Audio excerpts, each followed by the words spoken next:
Catus, Maximus here, this time with a little video about this WEN metal shear. WEN is an American tool company that's been around for a long time. They've always made budget tools, and they've been sold a few times, and now they're really budget tools, as you can tell by this sheet metal shear.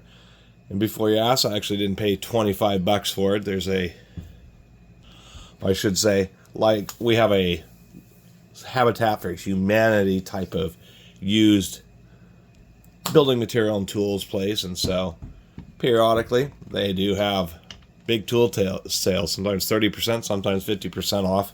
Got this at 30% off, so it was actually made this still relatively even, $17.50, and figure it was worth it. I did a review of a couple of these. I have a DeWalt that I did a review on a little earlier.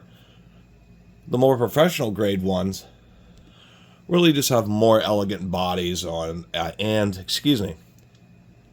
smaller and more compact.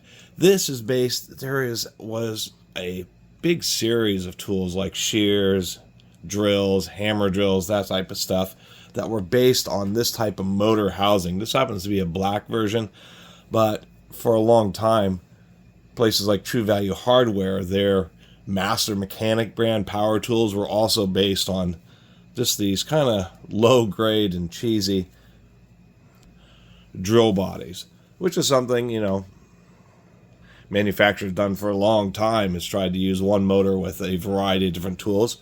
We do see here, if we can, that it is only 4 amps, which is kind of surprising for such a big motor housing. Seeing the half-inch drills with 6 amps, so potentially you could upgrade it. But for an 18 gauge shear, and I just misspoke, I'm actually just looking at this here, and this is more than this is actually rated at 14 gauge with 20 gauge stainless steel.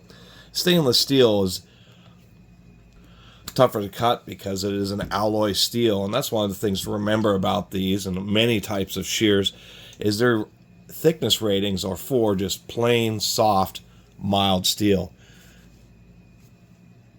and 14 gauge is about the limit. How these things work is they just have this finger that passes through these two jaws.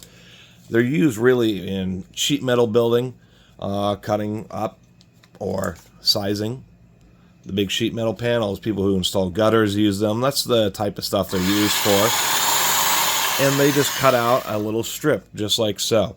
Cardboard's actually a pretty good simulator. And so that's what makes them useful, is one, they cut flush, and two, because you are sacrificing this little strip, what it does mean is that when you make the cut, it doesn't really deform the metal. Heavier gauge sheet metal shears use two dies that go past each other, so the little off-fall portion ends up getting curled pretty severely.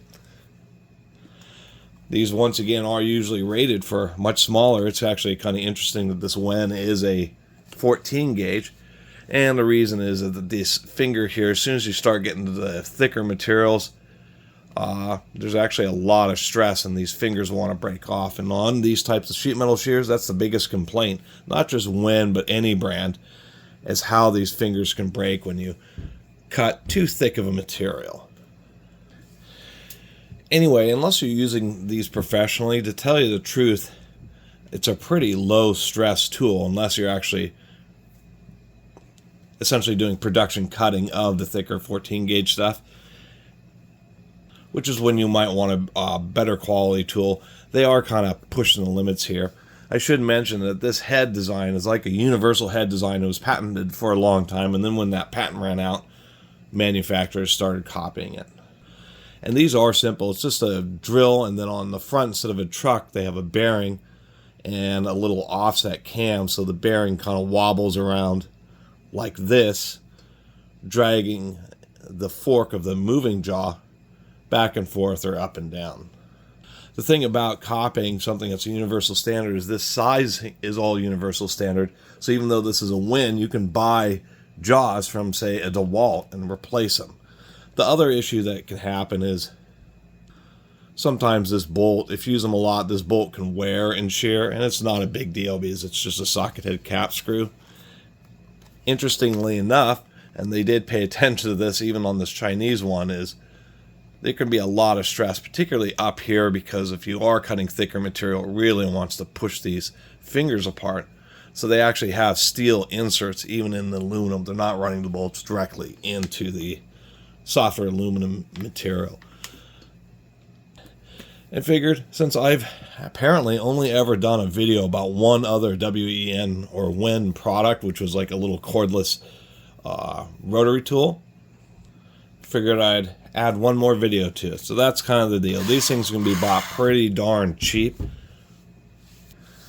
And that's about it. You know, this particular unit gets some, you know, it's like 40 bucks on Amazon. I mean, it is dirt cheap. These tend to be a lot more expensive from the pro grain manufacturers. Sometimes 150 bucks, nearly 4 times as much. And so with the cheaper ones, there's some of the usual lower grade quality control in the motors. Another one could be just general manufacturing defects associated with the head, particularly like sizing issues. If there's the gaps on these types of shears, if they're too wide, then the metal actually just gets pulled and folded in between them. And then, of course, a lot of criticisms are just people who aren't really used to sheet metal shears and how you have to really make sure you maintain or keep the material, try to keep it centered in the cut, because if you're really at too steep of an angle one way or the other, you're really going to try to maintain this angle here. Otherwise, I mean, they work great. Here's some.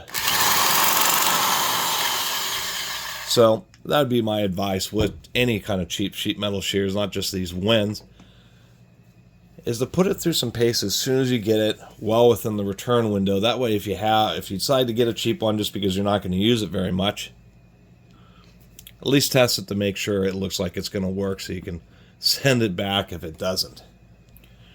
For me here, you know, these work great, and many times it's kind of nice to have a beater set of these, especially if you're cutting rusty material, or maybe you are cutting like alloy steels and you're worried about causing damage. It's better to damage something that's cheap than something that's expensive. Even if one like this is just really, probably the biggest disadvantage is just how surprisingly heavy this is, just due to excessive use of material, rather than really being particularly high quality. And that would probably be the worst thing, is this thing, it would be heavy to use. More modern ones are based off of, or I should say better quality ones are based off of 3/8 drills, which just have smaller, lighter bodies and are easier to manipulate. Anyway, thanks for watching.